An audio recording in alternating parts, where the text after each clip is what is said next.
you moved into Caron Drive in 1962, and you only a year after you moved to Atlanta, so you stayed put in that house for a long time. Oh, yeah. Yeah.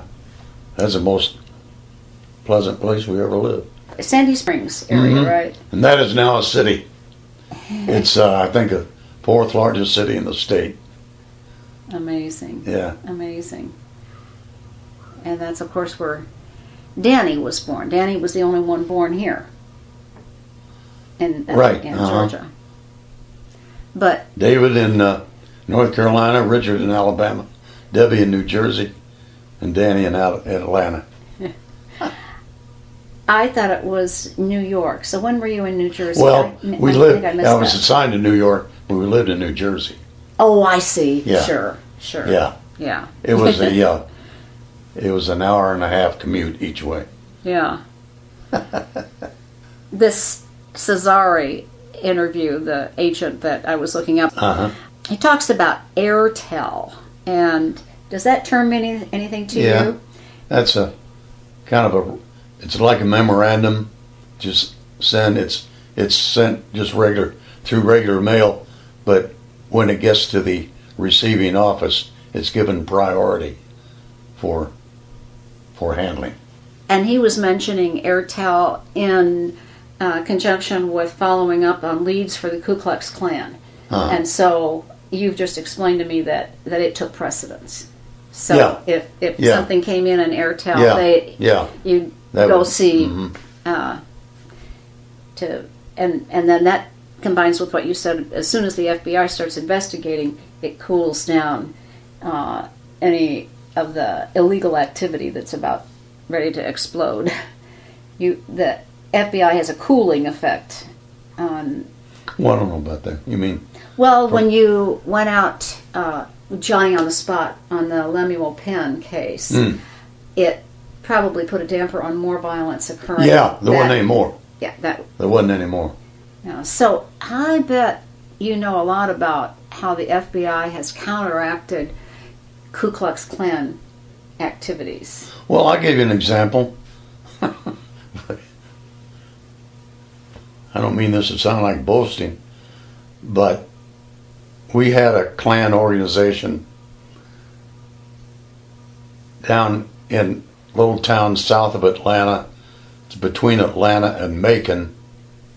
I think the town was Barnesville, that had a very active, small but very active Klan organization.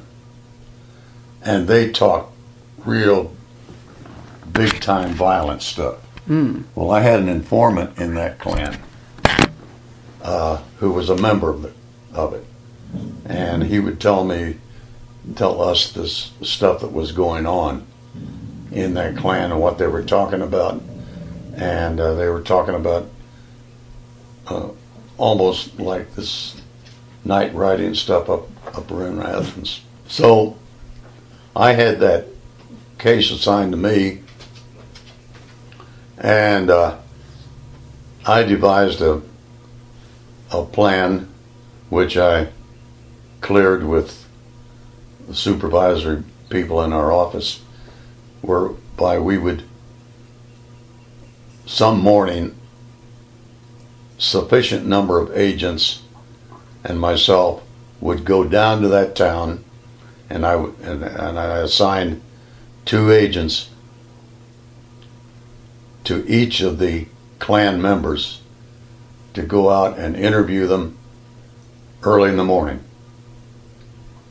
and for the sole purpose of putting them on notice that we knew who they were and what they were talking about, and it had better not happen. So we did that, and we got down to the little town. It was early in the, it was, well, probably 8 or 9 o'clock, but and then each member of that Klan organization had 2 guys assigned to him to do the interviews. Well, I reserved the what the heck's Grand Dragon. Grand Dragon to myself and a first office agent that was going to go with me. And so, and he was the one talking about real tough talking. Well, we went out, he and I went out to this guy's house, knocked on the door, and he lived in a very, very remote area. I mean, there was nothing around. He had to drive through a long driveway to get to his house, and it was just a hovel back there. And so we knocked on the door, and the agent who was with me, I cannot think of his name, he got transferred to California. Good guy, good and capable agent.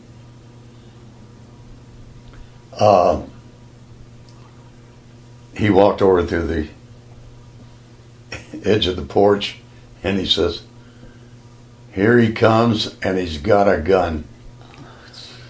So this guy, I don't know if he got wind of what was going to happen or not, but he emerged up out of weeds with what the Klan was using then as a gun that was named the Eagle Carbine. It was a 30 caliber rifle, but made it look like it's a mean Go ahead. gun. Yeah. So he said, "Okay, you've gone too far," or something like this.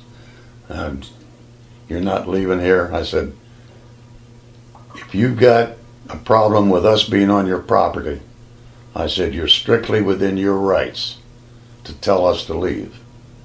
And if you tell us to leave, we will leave. But only because that's your right." I said, "And you do not have a right to shoot."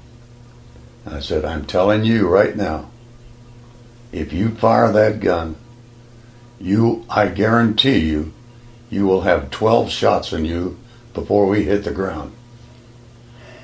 It sounds like a movie. and so then we kind of backed off, and we turned around to go back to our cars, and we each dreaded turning around. But then the guy said, "Okay, what is it you want to talk about?" So I said, "Come on over here to the car." I said, "You lay your gun on the car first, and then we'll talk." And we interviewed him for over an hour. And he was the Grand Dragon? Yeah. What'd you find out from him? Well, I guess we did most of the talking. We let him know we knew what was going on. Because that was your purpose. Yeah. Anyway, Yeah, you were not there to get information. No, you were there to shut him down. He could confirm some information, but anyhow, we left then, and everybody got back together and went back to the office. And what a story the to tell. guys were amazed that that thing worked out like that. And he said, "Where'd you come up with 12 shots?" I said, "Well, Jim has his revolver, and I got mine. They each hold 6."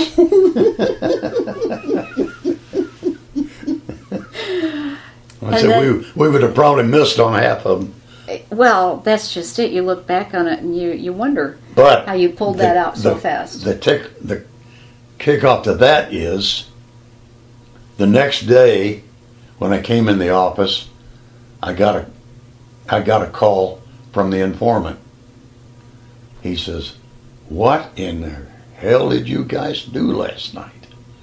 I said, "What do you mean?" He said, "The Klan is finished." He said, "We had a meeting last night, and we learned that every one of us were interviewed. I think we even had one interview the informant, so it would look right. Yeah. We wouldn't want to say one was not interviewed. That would target him as the informant. But the Grand Dragon, or whatever title he carried at that time, said, "These guys came to my place. He said I leveled my eagle on him. He said it didn't scare them one damn bit. And he said, as far as I'm concerned, the Klan in this county is finished.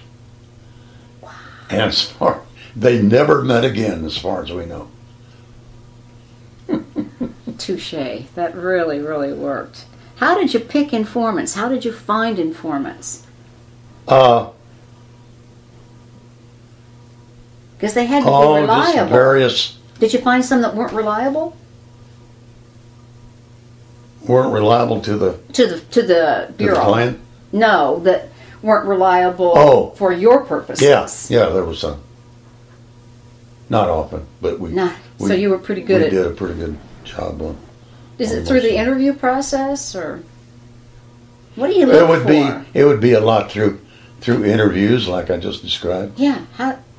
So you had certain questions that you could tell if the guy would be willing.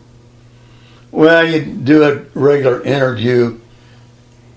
I guess in a way, every time we did an interview of a member of an organization that we had a problem with,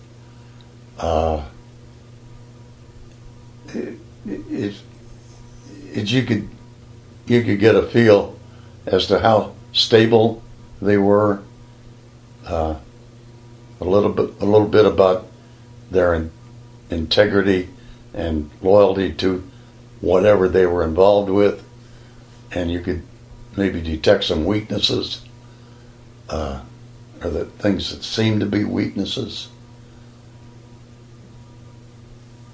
What were some of the reasons that they would become informants? I guess probably disaffection with their principal organization, or just pointing out to them some of the weaknesses in their thinking. We didn't try to be preachers, but we tried to talk in ways that would make sense to most normal people. Did some of them do it because they wanted to be important? Oh, I don't think so. Okay, because they didn't become important. They weren't. An informant was never identified by us. If he got identified, he did it himself. And those were not usually good informants. How about agents as undercover agents to infiltrate? I never got involved in undercover work. Okay, but that was a whole other part of FBI operations. Yeah. I had a couple of friends who did do that, but I think in each instance it destroyed his marriage. Tough work then, yeah. Yeah. Huh.